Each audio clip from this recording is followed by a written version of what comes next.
headlines after accusing the powers that be at the hit television show America's Got Talent for creating a toxic and racist environment, saying, among other things, that they complained about her hair being too black.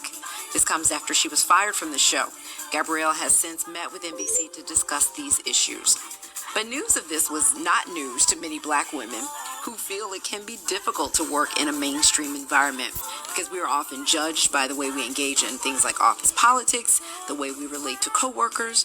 We are often not promoted, not receiving equal pay, and often we end up fired.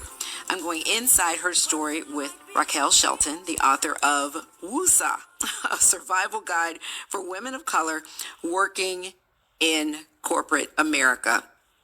Raquel, how are you? I am awesome, Jackie. How are you? Really well. Did I get that title right?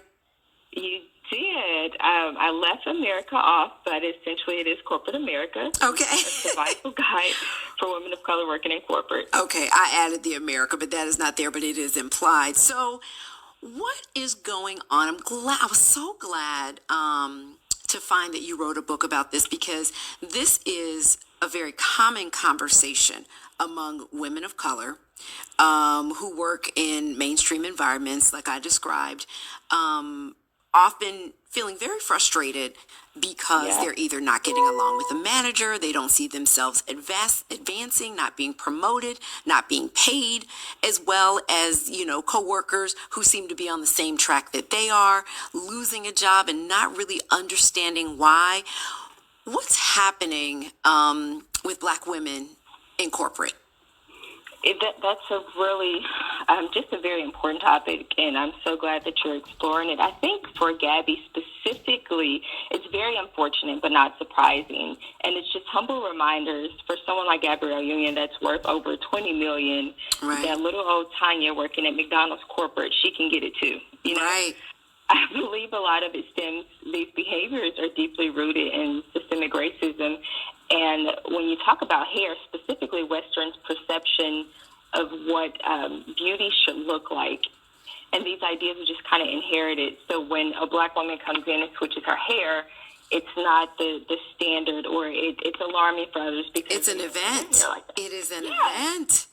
Absolutely. Oh my God, you changed your hair. Let me touch it. Yes. It's like a circus, but they should take a museum approach. Look, but don't touch. Right.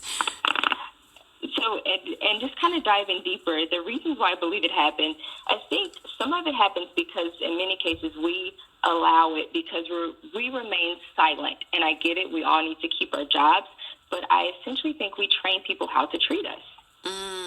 Yeah. And yeah, so if we're not disruptive or speaking up, and there's a way to do that tactfully, or even engaging in open and honest and healthy dialogue with our managers or our colleagues to express the things that we notice or the things that make us uncomfortable, the more silent we sit, we give them permission to continue because they think that behavior is okay. But what should we be saying? Because a lot of black women may feel like, why do I have to over-explain my existence? Yeah. I've dealt with that as well. You kind of got to depend on the party or the person specifically, but I still think moments they can be teachable moments. You have to have those teachable moments, and you can start off something like, hey, you want to ask permission first and express your intention. I would like to engage you in a healthy, can I engage you in an honest conversation? Can we have a very candid, real moment? And then you go from there. My intentions are to bring just the clarity and, to promote a collaborative relationship since we have to work together. I mean, we're at work more than we are at home sometimes. Mm-hmm. So since you have to be there, you should be in a healthy mindset or space and not feel the nervousness and anxiety of having to explain yourself. But yeah, having that conversation, and you can point it out. Hey, it feels like sometimes that I've been overlooked or singled out in different instances. You want to make sure that you're keeping a tally or a note of that, and you can use those specific examples where colleague A has gotten this, and I feel as if I have been overlooked, and I want to gain clarity before I'm becoming presumptuous. But why is this happening, Raquel, in the first place? What's going on corporate managers' sides that they can't relate to black women that are working for them? Yeah. When you say corporate manager, first I just want to throw in this part. I think true and honest diversity inclusions, and the fact that you have to have those in the first place, that's alarming. Yeah. But real diversity inclusion courses that are taught by people that look like us and not this watered down approach. I think that's one thing that's very important, but also it's a deeply rooted bias, whether conscious or unconscious. These are the drivers of it. They're not trusting our judgment. So without trusting our judgment, we're not going to give you this workload because we don't know that you're actually going to finish it. And then I think also without us having advocates and mentors and decision makers that look like us in position to fight on our behalf or to make it a teachable moment, then it trickles down to us because we have someone in that position that is the decision maker that could, use their influence amongst their peers. And I think also the accountability has to happen with the people that are in privileged positions to exercise their privilege amongst their peers to educate them as well. Now, why did you decide to write this book, Woosah? Was it because of personal experience or, as we were talking about off the top of this, just hearing story after story after story of women Black women who were dealing with these types of things in the workspace? It was totally a personal experience, and I think just coming out of college and being in the corporate arena for 12 years, if I had a guide or some type of heads up, then I probably would have had a different approach. So I wanted to keep in mind all of the people that are transitioning from the collegiate space to the work field, and then just let them know that they're not tripping. Like, no, it's not just you.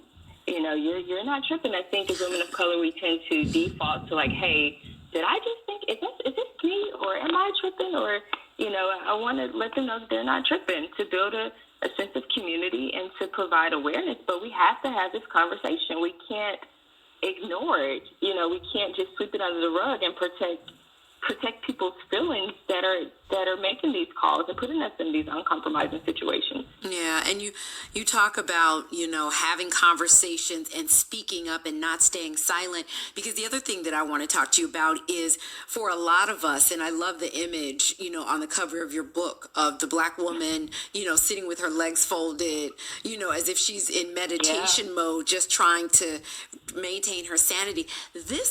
These types of situations, what Gabrielle described and what so many Black women go through in the workspace, can really, damage your mental, can really have an impact on that, right? Yes, absolutely, absolutely. And when you just think about toxic environments altogether, again, work is a place, it should be another safe haven, or at least close to safe haven, since you're there a lot of times. And so it could absolutely mess with your self-esteem. So in the book, I'm very intentional to talk about just strategies on managing stress and setting boundaries. Again, when I say you train people how to treat you, you have got to be disruptive. Because think about it this way, Jacque, if you're silent and you play this game, which essentially they're office politics, you can get fired either way, whether they downsize or tomorrow they just decide, hey, we no longer need your services. So you have to think what's in the best interest for you, and what better way to go out if that was the case than to speak up and defend yourself and to protect your peace, versus holding that inside. So I do talk about self-care on the job and knowing your self-worth and what you bring, your unique authenticity. That's diversity within its finest.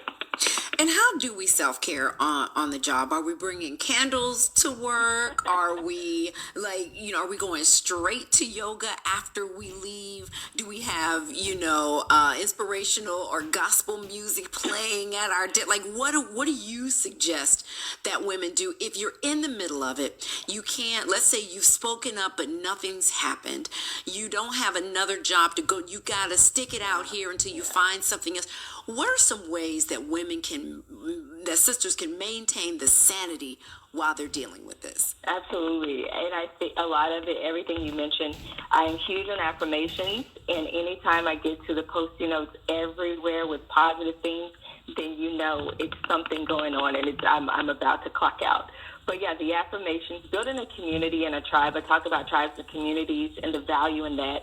So identifying with other colleagues where you have a safe space to chat and let it all out. Take frequent breaks and walks. You can ask to work remote. You can take your laptop and go down the hall somewhere else to a quiet space just to remove yourself. I think definitely getting organized, and anytime you can reduce the personal stress. So again, that's getting organized, saying no when you need to. Hey, this is out of my realm of expertise. No, it's not. Hey, I can't do that. Last call, cut it off at 4:30, 3:45. Cut things off, the boundaries, and have your mindset shift. And really owning who you are. The personal mission statement is really critical too, because if anything contradicts with your personal mission statement and who you are, it's not for you, and you don't have to tolerate it. Yeah. And what about dealing with, out of office, that whole, we're all going for a drink, or we're all going to such and such's house for a ugly Christmas, sweater party? Or how would you suggest dealing with that for a woman who, for a woman who feels like, this is a toxic environment for me in the first place? How do you deal with that kind of stuff if it's a situation where you can't leave that job? That's a great question, and I have friends that will flat out say no. I wasn't there yet, so my strategy, if you're not comfortable just saying no and declining every invite, go for about 15 to 30 minutes. Show your face, have one tea or cocktail, just go for a moment. I think they look at that as well, because if you're not blending with the culture, you're not a good culture fit, and sometimes that is a strike against you also. So it's like you can't win for losing.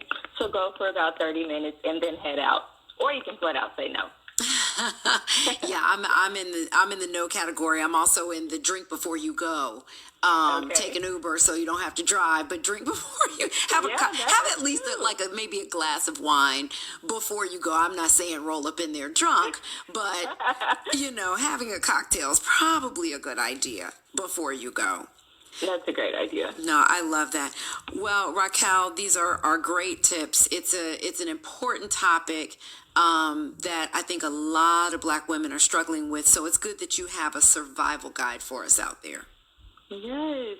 I'm elated to just kind of share the little bit of knowledge and experience, and hopefully it will bless and help someone else. I'm sure it will. Again, the book is Woosah, a survival guide for women of color working in corporate. Raquel Shelton, thank you. Thank you, Jackie.